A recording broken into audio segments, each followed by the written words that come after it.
A billionaire lay still in his leather recliner, his eyes closed just enough to pass as sleeping, yet alert enough to catch every detail. The echo of light footsteps across the marble floors seemed to tiptoe directly across his pride. This wasn't how things were supposed to go in his house, immaculate, controlled, untouchable. But something had shifted. Something was wrong. He sensed it the moment his maid's daughter stepped into the study. The girl, no older than 10, had come with her mother that morning, an exception granted only because the usual babysitter had fallen sick. And yet, she seemed to move like she belonged here, head held high, eyes wide not with fear but curiosity. For someone born into nothing, she carried herself with a strange kind of elegance that unsettled him. His plan had been simple: pretend to nap, leave the vault open just an inch too wide, and see if poverty would tempt the child's hands. After all, character is revealed not when people are watched, but when they believe no one's looking. At least that's what his father used to say before the money took over his soul.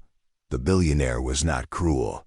At least, not in the way newspapers wrote about tyrants or corrupt moguls. He was methodical, controlled, obsessed with loyalty, and above all, he believed that trust was currency, the rarest kind. Which is why, when people entered his orbit, they had to earn every inch of it. Miriam, the maid, had worked for him for 3 years. A black woman with grace that could silence storms. She never asked for favors, never lingered in the halls, and never once missed a day.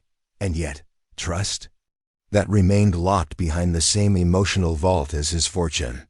Her daughter was the variable he hadn't accounted for, until today. The child crept into the study, her small fingers brushing the spines of priceless first editions, old classics shelved like trophies. The billionaire, still and silent, barely breathed as she paused at the end of the room, where the vault glimmered faintly behind its oak casing. Just as he'd hoped, would she open it? Would she look around first, then slide her little fingers into the gap, and pull out even a coin? Would she steal? That, he believed, would tell him all he needed to know, not just about the girl, but about Miriam. After all, a tree bears fruit from the same soil it grew in. Instead, what she did next froze him entirely. She didn't reach for the vault. She sat on the carpet. Just sat. Then she pulled a thin notebook from her backpack and opened it. From where he lay, he could barely see what was written, but her lips moved in whispery rhythms. A poem? A story? She was writing. In his study, on his carpet, beneath the weight of $1 billion chandelier. And then she began to speak aloud. Not to him, not to the room, but to herself. If I owned this house, she whispered, I'd fill it with people who never had one. And every room would have books, so no one forgets their dreams. The billionaire's chest tightened. Not because of her words. He'd heard more eloquent speeches from board members, trying to save their jobs. But because she wasn't trying to impress anyone. She was alone. And even in that silence, she dreamed of giving. Who does that? He wanted to move, to interrupt, to demand an explanation. But he couldn't. Not yet. He watched as she carefully stood, closed the notebook, and bowed her head. Then she whispered something else. Double quotes. Thank you, God, for letting me see what's possible. Still, she hadn't touched a thing. Minutes later, she tiptoed out, leaving nothing behind but a faint trace of wonder. The billionaire finally exhaled. He sat up, shoulders tense, mouth dry. This hadn't gone the way he expected. He felt something unfamiliar churning in his chest. Not guilt, not shame, but the strange sting of being proven wrong. He didn't move for a long time. He simply sat in the silence she'd left behind, wondering if poverty had perhaps taught the girl something that money never could. And for the first time in years, he felt small. He didn't mention the incident to Miriam, not right away, but something had shifted in him, like a pane of glass quietly cracking under pressure. All day, he walked through the house as if looking for fingerprints, not on surfaces, but on the soul of the place. That little girl had left no trace, and yet her presence clung to the walls like a whisper he couldn't shake. The next morning, he called Miriam into the lounge under the guise of reviewing the new cleaning schedule. She entered with her usual calmness, apron tied neatly, eyes sharp with a quiet dignity he had never quite acknowledged until now. How's your daughter?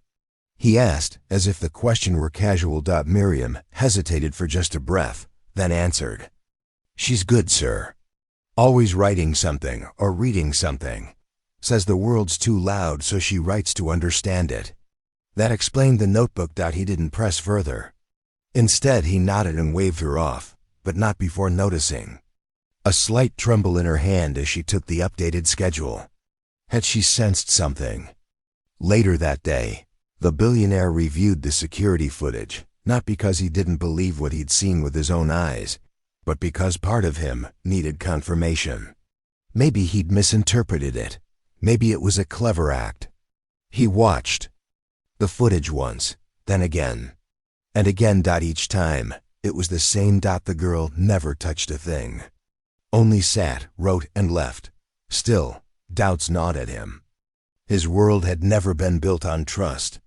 It had been built on surveillance, background checks, legal clauses, and ironclad NDAs. People were variables.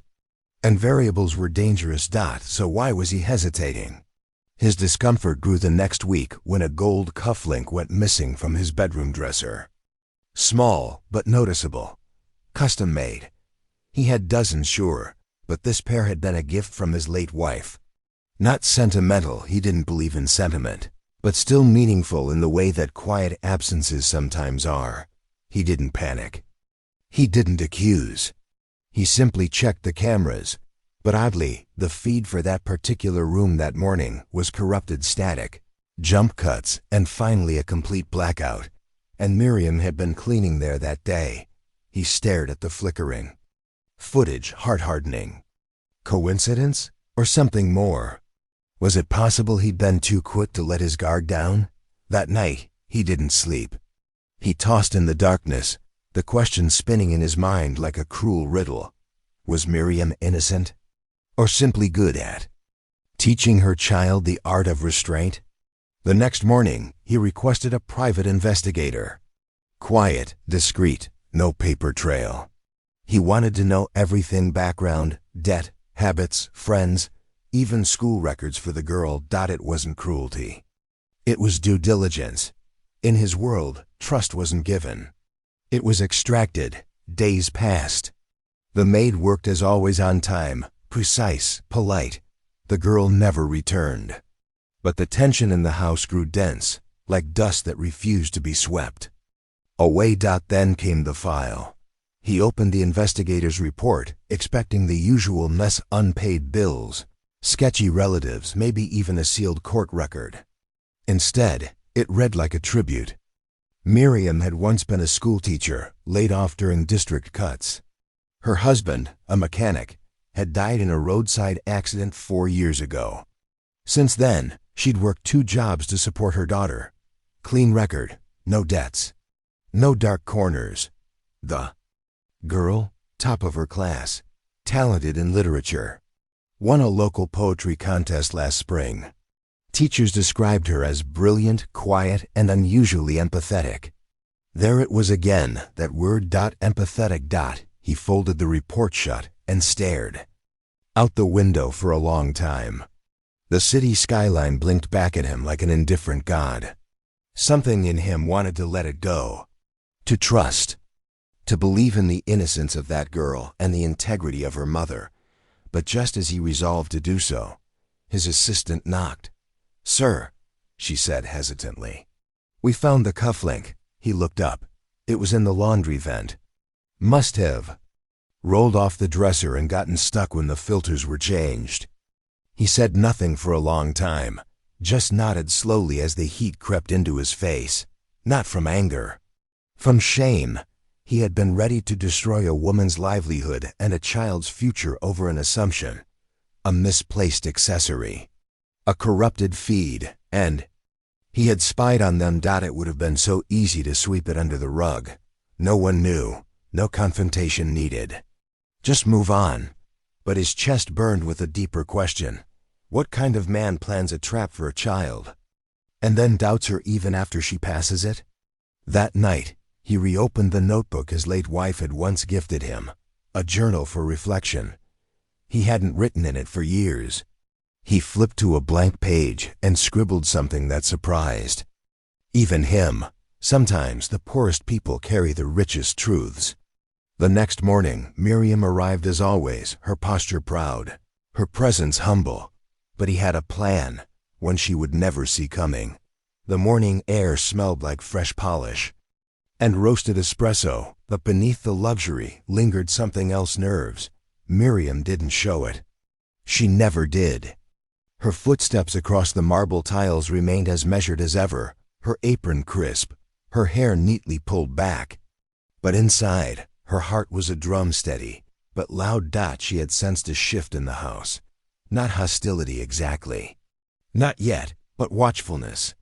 Subtle questions, lingering glances. She was no stranger to scrutiny. It came with her skin, her station, and the uniform she wore. But this was different. Still, she held her head high. Because dignity, she taught her daughter, wasn't about what others gave you, it was about what you carried within. Even when no one was watching. In the study, the billionaire sat in silence, fingers steepled beneath his chin. He'd requested to see her before she began her duties. She entered with poise, unaware that this was not an ordinary meeting. This was a test, but of a different kind. "Have a seat, Miriam," he said, gesturing to the chair across from him. She obeyed, folding her hands neatly in her lap. Her eyes met his without fear. He slid a plain envelope across the desk. She stared at it for a moment, then looked up. "What's this, sir?" "An opportunity," he replied, "for your daughter." Her brows pinched just slightly. He continued, "There's a private school on the other side of town. Best in the region, full scholarship. I've made the arrangements if you accept." Miriam blinked. She opened the envelope slowly. Inside, the letterhead was unmistakable: St. Augustine Academy. A place for the elite. Politicians' children. CEOs' heirs. And now, possibly, her daughter. Her lips parted, but no words came. "I saw her," he said softly, "the other day, in the study." Her spine stiffened. "I pretended to sleep. I wanted to see what she would do." Miriam closed her eyes for a second, exhaling through her nose. Not anger. Not shame. Just quiet resignation. She did nothing. "Wrong," she said. "I know," he replied. "That's why I'm offering this." There was a pause, long, heavy, aching with something deeper than gratitude, suspicion, pain, pride. "You tested a child," she said quietly. "Without her knowledge, without mine," he swallowed. "Yes." "And if she had failed?" He didn't answer. The silence between them thickened. Finally, Miriam nodded. "I'll accept. Not for you. For her." "Of course," he said, trying to sound gracious. But something in her words lodged in his throat. "Not for you." He realized in that moment, this wasn't generosity, it was restitution. He'd wronged her. And no scholarship erased that dot. Over the next few weeks, Jasmine's world changed. Uniforms were measured. Books delivered. Orientation completed. The girl's eyes lit up like the sun had found her soul. Her curiosity bloomed. At night, she shared stories from school, describing classmates with unfamiliar accents, science labs filled with glittering machines, and libraries that smelled like secrets. But back at the mansion, the air was changing again. The billionaire, despite his initial attempt to move forward, couldn't ignore the gnawing sensation in his chest. Guilt, he suspected. Or was it envy? Each evening, he would watch from afar as Miriam picked up her daughter, their laughter echoing faintly through the stone halls. It was the kind of warmth he hadn't felt in years, not since his wife passed, not since his own daughter left for boarding school and barely called. One evening, Jasmine spotted him watching from the top of the stairs. She waved. He hesitated, then raised a hand in return. The moment was brief. But something changed after that. The next day, she left a note on his desk. Written in pink pen, it said, "Thank you for the chance. I won't waste it." He stared at the words for a long time. No one had thanked him sincerely in years. The following weekend, he found himself at the school's charity gala. Not out of duty, but curiosity. Jasmine was scheduled to recite her winning poem from last year's contest. He stood at the back of the auditorium, unnoticed among the donors and board members. As the girl stepped up to the mic, she wore a simple blue dress and trembling hands. But when she spoke, her voice was clear. Her poem was about home, not a place, but a feeling, not four walls, but trust. Not a roof, but love. He didn't cry, but something inside him cracked open. After the event, he approached Miriam and Jasmine in the hallway. She smiled politely. Jasmine beamed. "I heard your poem," he said. Jasmine nodded. "I wrote it for Mom." "She deserves that," he replied. Jasmine tilted her head. "She says you do too. You just don't remember it yet." That night, the billionaire returned home to an empty house. No voices. No laughter. Just the echo of something he couldn't quite name. In the quiet, he pulled out his wife's old photo and set it on the piano. Then, without really knowing why, he sat down and began to play. The invitation arrived wrapped in gold trim, sealed with a wax crest, a symbol of prestige he once craved, but now regarded with indifference. It was a private networking gala hosted by the Global Investment Circle, an event where billionaires whispered deals over aged scotch and hand-rolled cigars. The kind of place where reputations were sculpted and destroyed with the same smile. Billionaire almost didn't attend, but the name on the guest list caught his eye. Richard Hallstrom, a man whose smile never reached his eyes. Old money, sharpened tongue. The kind who looked at people like Miriam and saw utility, not humanity. The kind who praised diversity in public but cursed it in private. Richard had recently returned from a so-called philanthropic tour across Africa, and the media had lapped it up.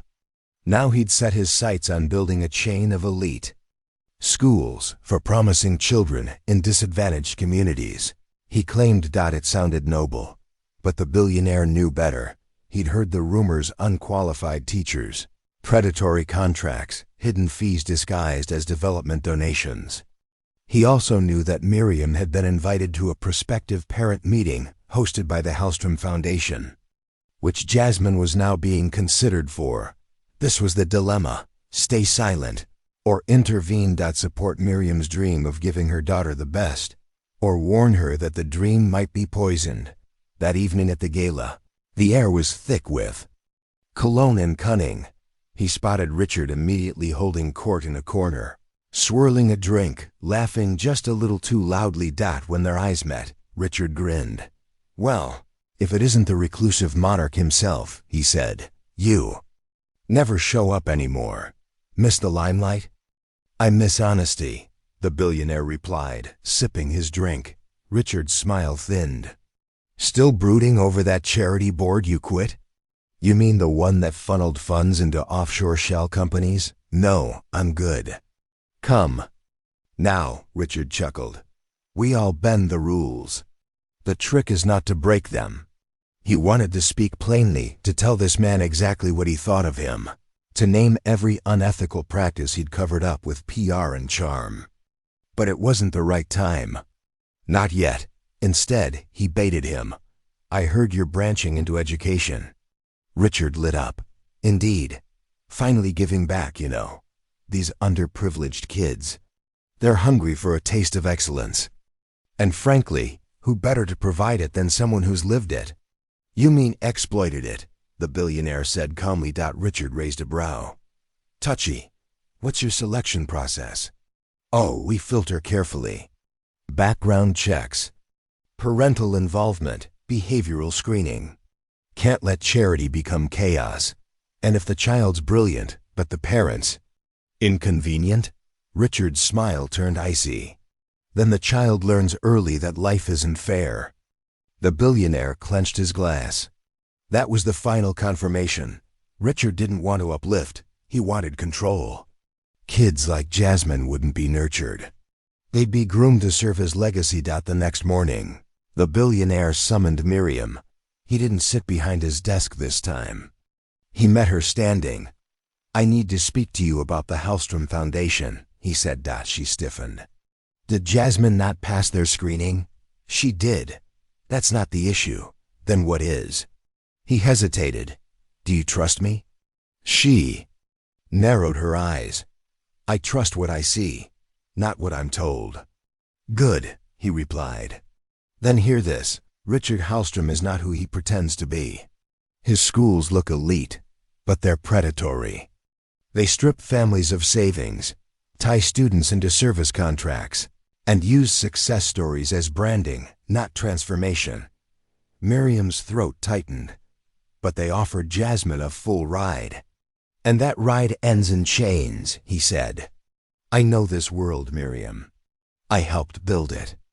And I've seen what men like him do to girls like her. She didn't cry. She didn't even blink. Instead, she said, Then what would you have us do? Go back to public school? Let her dream in notebooks but never live it? No, he said.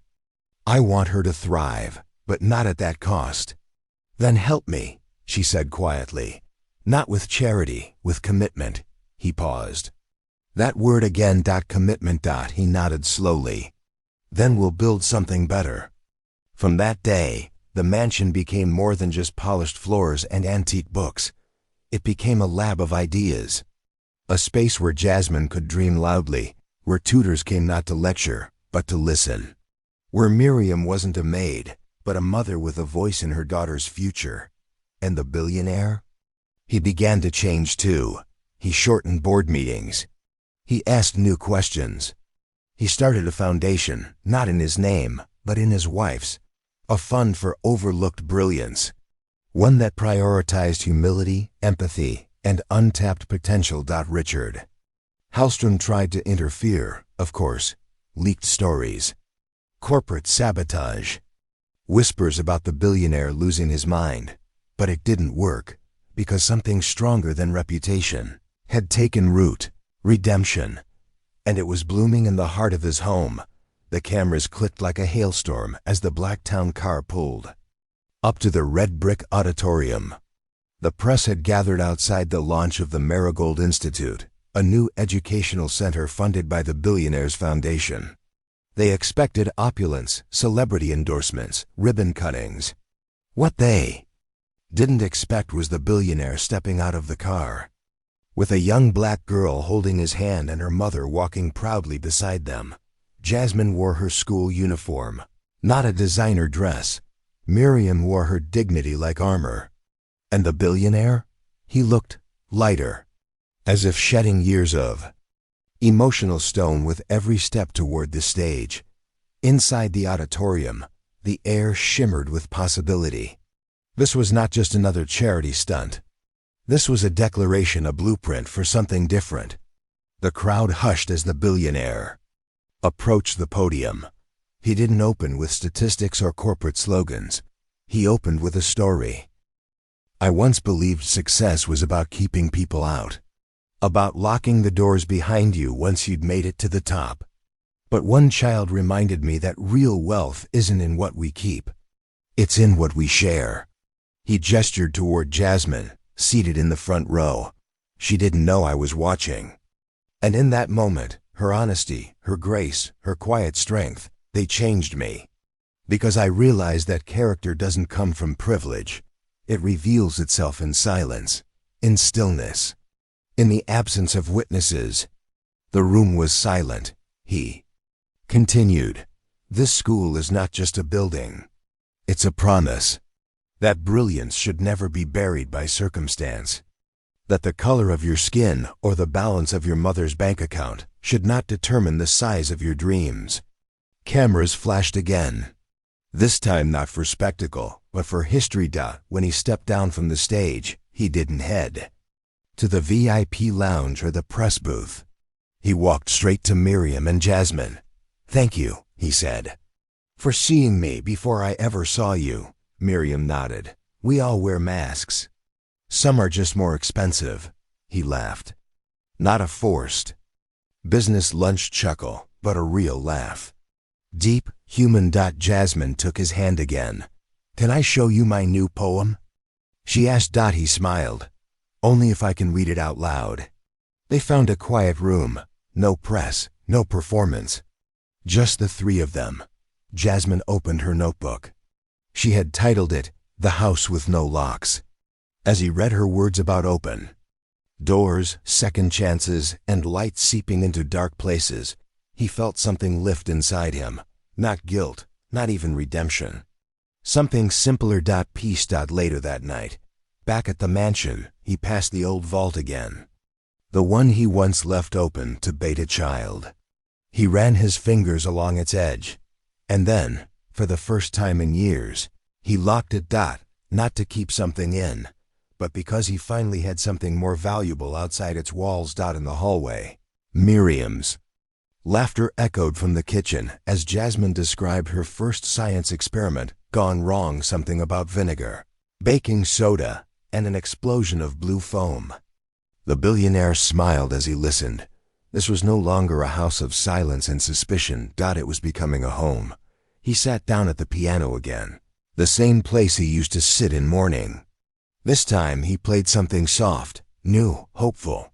His late wife had once told him that healing rarely came in thunder. It came in raindrops. Now, it came in Jasmine's poems, in Miriam's strength, in mornings that no longer felt cold. The press headlines the next day would be filled with buzzwords. Billionaire's redemption arc, from greed to grace, a new era of giving. But none of them would tell the real story, because the real story wasn't about the billionaire. It was about a girl who didn't touch the vault, but opened something far more locked inside him, and from that, something beautiful grew.